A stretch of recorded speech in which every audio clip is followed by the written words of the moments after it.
What is going on, everyone? Welcome back to my channel. I hope you're all doing well. Now today I'm going to be having a look at some r/ProRevenge stories. A lot of you guys have been requesting this recently, and those of you that are a little newer to the channel may not know that I used to cover a lot of revenge-based subreddits. So I thought, yeah, why not? Let's change it up a little bit and let's jump into the first revenge story. You scared me with one of my biggest fears, so I made you go face to face with yours. Okay, so my cousin is a prankster. She likes telling jokes, and one of her favorites is during the holidays, she likes to tell me my uncle, her dad, is coming to pick me up. If I'm being honest, my uncle is not a nice man. He yells at me and everyone for everything. He lies about people to make them look bad and him look good. He makes fun of me for being overweight, and he's very verbally abusive. It's gotten to the point where I've pretty much grey rocked him, which is basically no contact. Now her favourite prank is telling me that he's coming to pick me up to take me to family gatherings, which I usually avoid going to if he's there. And 2 hours in the car with him? That's literally heck. So a couple of weeks ago, she lied and told me he called and was going to come pick me up for my birthday.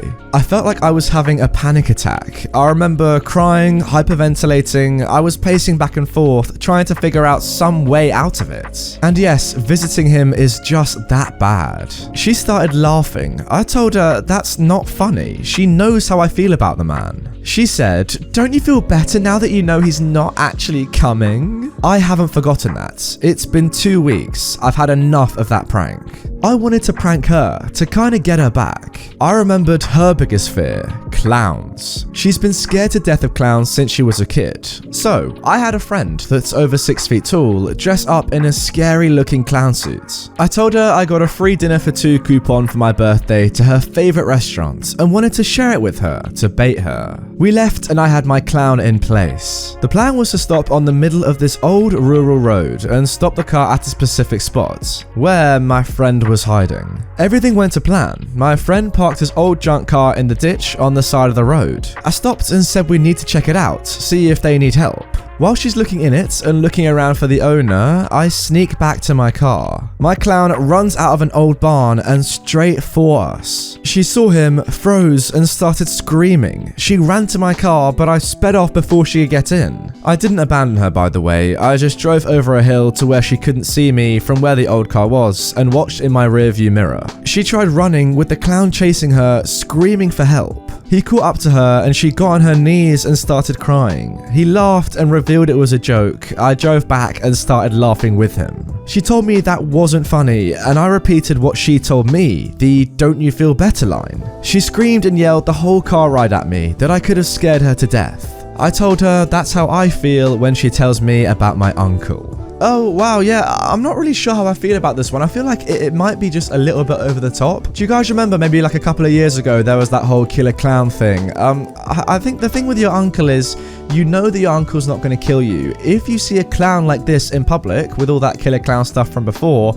you don't know. It's just like a random stranger. They could actually kill you. I'm not sure if the revenge it's a little bit too much in my opinion is what I'm trying to say. Fair enough, I do totally get it that you're trying to prove to your sister that even though she doesn't think a prank is that bad, for you it is, you know, it's a really big fear. But I think this may have just been a little bit over the top. Yeah, potentially threatening someone's life, I don't know. What do you guys think about this one? It's an interesting one. The thing with these revenge stories is that it's always a little bit, you know, subjective. What do you really think about it? Was the revenge fair? Not enough? Or in this situation, maybe a little bit too far? Yeah, guys, let me know down below. Now moving on to our second story. Aggressively speed through a residential neighborhood. Now your car is wrecked and it's your fault, you dumb bubba effer. So this was quite a few years ago. One day my kids were skating in a quarter pipe when this truck comes around the corner with a bubba driving. Okay, I've just looked up bubba and it seems like it's a bit of a racial term, slang for a white, uneducated and assertive man from the southern United States. Okay. Not sure how I feel about that, but I guess it puts this character into perspective. Anyway, he sees my daughter come off the quarter pipe and instead of slowing down, he floors it and rips past my house, still accelerating while yelling something about "keep out of the road, effers." I yelled also, "slow down." Now the following weekend, I'm out mowing my lawn and I see this guy coming, so I walk out to the edge and try to wave him down to talk, and the guy floors it again, laughing like a maniac as he goes flying by with his engine redlining. This guy is a nut. So I go to the hardware store and picked up 3 of those 3-foot orange safety cones, and I put a sign on each one of them: "Slow down, residential neighborhood, kids at play." A few days later, I come outside and I find the cones have been run over. I already know who did it. I'm pretty annoyed, like really angry. And in that anger, I came up with my most brilliant plan. I went to the hardware store and purchased 3 new cones along with cement and steel rebar. I filled those effers with the rebar and cement and let them set. After the cones were ready, I put them back out in the side of the street by my house with the same 3 signs as before. It didn't take long. 2 days later, I'm in my garage tinkering and I hear that dang truck engine revving up as the bubba goes pedal to the metal.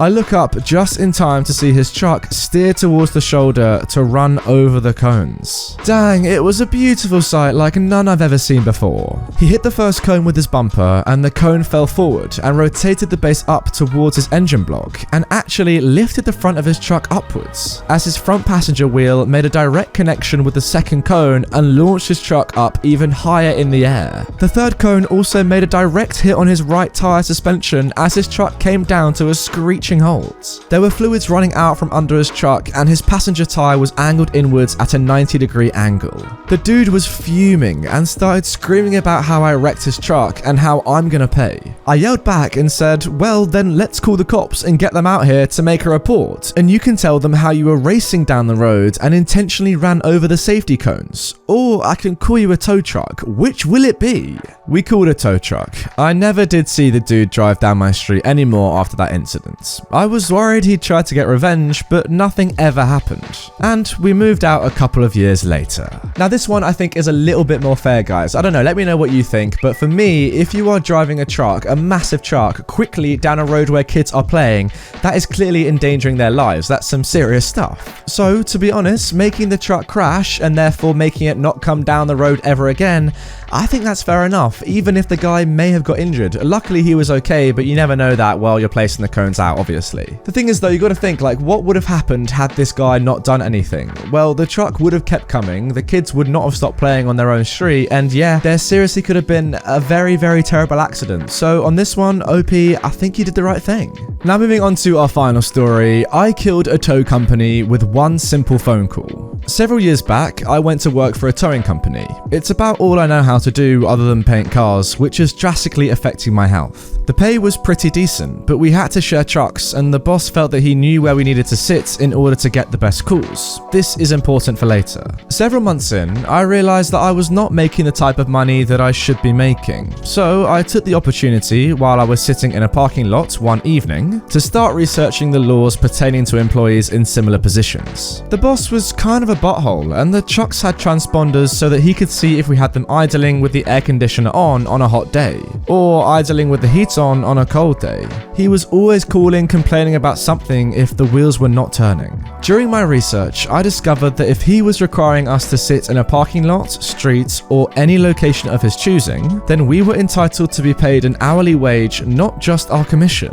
The technical term was engaged to wait. However, if he allowed us to freely roam about while we waited for calls, we were not entitled to hourly wages, and we were therefore considered waiting to be engaged. I never mentioned this to him, but I did start taking note of my time. Another month or so goes by, and he decided to start coming down on me for tiny little BS. Things that ordinarily wouldn't even matter, such as I forgot a pop can in the cup holder. He actually had a screaming fit about that. At this point, I was tired of working there and had already found another job, so I decided it was time to put my plan into motion. I called him up, told him that we needed to have a conversation about my final wages and that we could meet at his convenience. Upon entering the office, I laid out my arguments, explained the state law, and told him I expected to be paid for the hours that I was on the clock, but not freely allowed to roam looking for work, or able to do things of my choosing. He told me in no uncertain terms that I would not be paid for that time, as that was agreed upon my employment. Now I did not bother to argue, as I already had my next step planned, so I took my final check and left. The following Monday, I made a phone call to the State Labour Board, where I laid out my case to them. Needless to say, they were very interested in what was going on. In the end, they came to review his employment records and speak to the drivers still working. When he got the bill of what he had to pay us all, it was too much for him to afford, so he sold the trucks, his boats, and the lot and went out of business. I never got the money owed to me in full, only a fraction, but the satisfaction of knowing the law just a little bit better than he did and watching it all burn was pure bliss. Now finally, this one is a story that I can 100% get behind. I mean, clearly what you did here, OP, is absolutely amazing. This isn't revenge, I would say. I think this is just, you know, being fair. If you're not getting paid what you deserve to be getting paid, and you're being mistreated as an employee, then yeah, you deserve to get the law involved. Like, why not? Of course, it's a shame that you couldn't get all the money back you were owed, but at the very least, you got this guy out of his job, out of his business. And that is a good thing, because clearly he was taking you all for granted, all your employees, and yeah, you just did the fair thing in this situation. Overall, OP, well done. Anyway, guys, that is going to do it for this episode of r/ProRevenge. Guys, let me know if you want to see any more from this subreddit, or indeed any of the other revenge subreddits. Let's say if we get 5,000 likes, that shows me that you want to see more of it. If not, absolutely no worries. I thought I'd just change it up for this episode, as some of you have requested it. On that topic, if you do want to see some more revenge content from me immediately, then check out the end screen. There's loads of stuff up on there next to the subscribe button, the most important thing in the whole video. If you're not subscribed already, make sure you are subscribed with notifications on so you never miss one of my daily uploads.